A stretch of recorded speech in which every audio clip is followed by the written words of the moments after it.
आला हजरत इमाम अहले सुन्नत पर तानाकशी करते हैं, उंगलियां उठाते हैं। ओ यार तुमने क्या देखा है मेरे इमाम को? मेरे इमाम की शान तो ये है, जब मदीने में तशरीफ लेकर के गए तो मुस्तफ़ा की बारगाह में जाकर के यूं अर्ज गुजार होते हैं, या रसूल अल्लाह, जब मैं इंडिया में था तो बगैर देखे पढ़ता था मुस्तफ़ा जाने रहमत पे लाखों सलाम, देखा नहीं था मैंने पढ़ा शमे बज़्मे हिदायत पे लाखों सलाम। या रसूल अल्लाह, मैंने आपकी आंखों को नहीं देखा लेकिन मैंने बगैर देखे पढ़ा था, जिस तरफ उठ गई दम में दम आ गया, उस निगाहे इनायत पे लाखों सलाम। या रसूल अल्लाह, मैंने आपकी जबान को देखा नहीं था लेकिन मैं इंडिया में था तो पढ़ता था वो ज़बान जिसको सब कुन की कुंजी कहे, उसकी नाफिज हुकूमत पे लाखों सलाम। या रसूल अल्लाह, मैंने आपकी समाअत को देखा नहीं था, बगैर देखे पढ़ा था, हम यहाँ से पुकारें वहाँ वो सुने, मुस्तफ़ा की समाअत पे लाखों सलाम। लेकिन गुलाम आज हाजिर हो चुका है। या रसूल अल्लाह, आज बगैर देखे नहीं पड़ेगा। जब इतनी बात कहते हैं, मुस्तफ़ा की बारगाह में बैठे हुए हैं हजरत इमाम अहले सुन्नत, अल्लाह अकबर, और यूं अर्ज गुजार होते हैं, कोई क्यों पूछे तेरी बात रजा, तुझसे कुत्ते हजार फिरते हैं। फिर क्या कहने, सारे हिजाब उठ जाते हैं और मुस्तफ़ा की बारगाह से ये परवाना मिलता है। तब इमाम अहले सुन्नत कहते हैं, सारे लोगों को मुतनब्बिह करके होशियार कर देते हैं और कहते हैं, सुन लो, एक अकीदा दे करके जा रहा हूँ, और वो अकीदा ये है, तू जिंदा है वल्लाह, तू जिंदा है वल्लाह, मेरे चश्मे आलम से छुप जाने वाले, चमक तुझसे पाते हैं सब पाने वाले, मेरा दिल भी चमका दे चमकाने वाले। ओ यार तुमने मेरे इमाम को देखा नहीं है। Did you see face of इमाम अहले सुन्नत? आपने इमाम अहले सुन्नत को पहचाना नहीं है।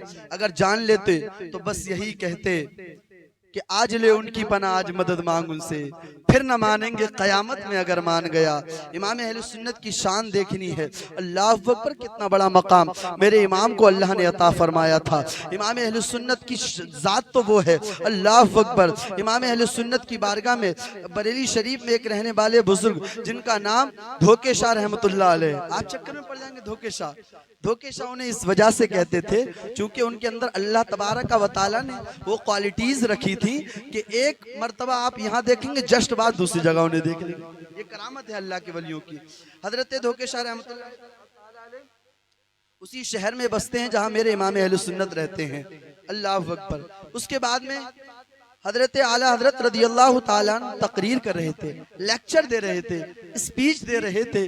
उसके दरमियान में आला हजरत ने फरमाया, मेरे मुस्तफ़ा की शान तो ये है ना कि जिनकी हुकूमत ज़मीन पर भी है, आका की शान ये है जिसकी हुकूमत आसमान पर भी है।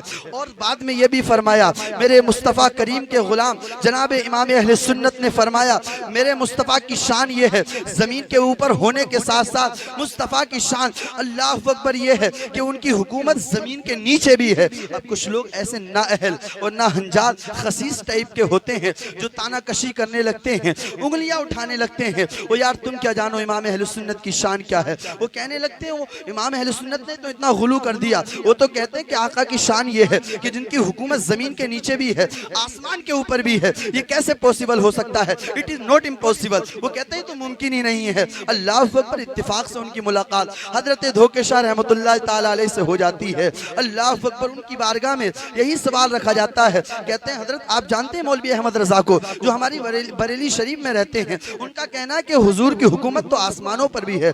हजरत धोखे शाह रहमतुल्लाह ताला अलैह ने अपनी आंखों को बंद किया और आंखों को बंद, सर नीचे झुकाया। उसके जस्ट बाद में जब उठाया तो कहा, नहीं, मेरे आका की हुकूमत आसमानों पर नहीं है। वो यार मुखालिफिन को तो एक ही शोशा काफ़ी होता है। अल्लाह अकबर। उसके बाद में उन्हें मौका मिल गया, हजरत धोखे शाह रहमतुल्लाह अलैह का हाथ पकड़ते हैं और पकड़ने के बाद में इमाम अहले सुन्नत की बारगाह में ले जाते हैं। अल्लाह अकबर। अब देखो आशिक मुस्तफ़ा की शान क्या होती है, मुस्तफ़ा से इश्क करने वालों का मकाम क्या होता है। अल्लाह अकबर। इमाम अहले सुन्नत ज़ोहर का टाइम है, नमाज का वक्त है। हजरत धोखे शाह रहमतुल्लाह ताला अलैह अल्लाह अकबर जाते हैं और जाने के बाद में कहते हैं, ए इमाम अहमद रज़ा बात सुनिए। कहा, जी बताइए बाबा, कौन सी बात है? कहा, क्या आपने ये कहा कि हुजूर की हुकूमत आसमानों पर भी है? कहा, जी मैंने कहा है। कहा, आपने ये बात गलत कही है। अल्लाह अकबर। पर जब इतनी बात कही तो इमाम अहले सुन्नत ने कहा, नहीं आप मानो या ना मानो, मैं तो यही कहूंगा, आने दो या डुबो दो, अब तो तुम्हारी जानिब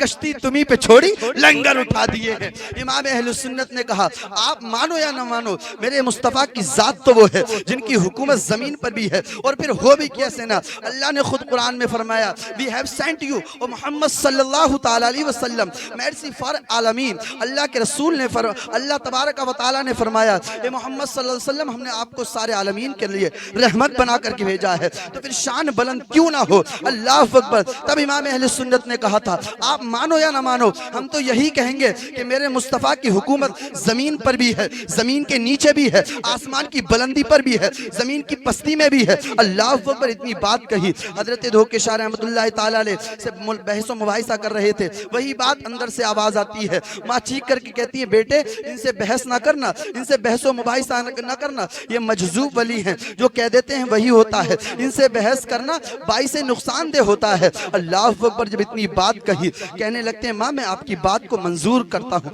आपकी बात को एक्सेप्ट करता हूँ, मानता हूँ, लेकिन बात जब मुस्तफ़ा की अजमत पर आए, मुस्तफ़ा की शान पर आए, तनक़ीस शान की बात है, तो अहमद रजा इसको गवारा नहीं कर सकता है। उसके बाद में इमाम अहमद रज़ा रज़ियल्लाहु ताला अन्हु अपने काम में लग जाते हैं। धोखेशाह रहमतुल्लाह ताला अलैह चले जाते हैं, असर का टाइम होता है, फिर हजरत धोखेशाह रहमतुल्लाह ताला अलैह आते हैं, लोग चक्कर में पड़ जाते हैं, हजरत तो फिर आ गए हैं, अब तो कुछ ज़रूर बड़ा मामला है, कुछ अजीम मामला है। अल्लाह अकबर। लोगों में हलचल सी मच जाती है, हजरत धोखेशाह रहमतुल्लाह ताला अलैह आते हैं, और आने के बाद में कहते हैं, जो हक होता है वो बढ़ चढ़ करके बोलता है। आने के बाद कहते हैं, इमाम अहमद रज़ा, जो आपने कहा था ना वही सच था, और जो मैं कह रहा था वो झूठ था। तब इमाम अहले सुन्नत ने होशियार करके कहा था, सुन लो जितने बदअकीदे वाले हो, मुस्तफ़ा की शान तो ये है, जब मुस्तफ़ा के जिसके पास रुतबे कम हुआ करते हैं, इमाम अहमद रज़ा उसे बुलंद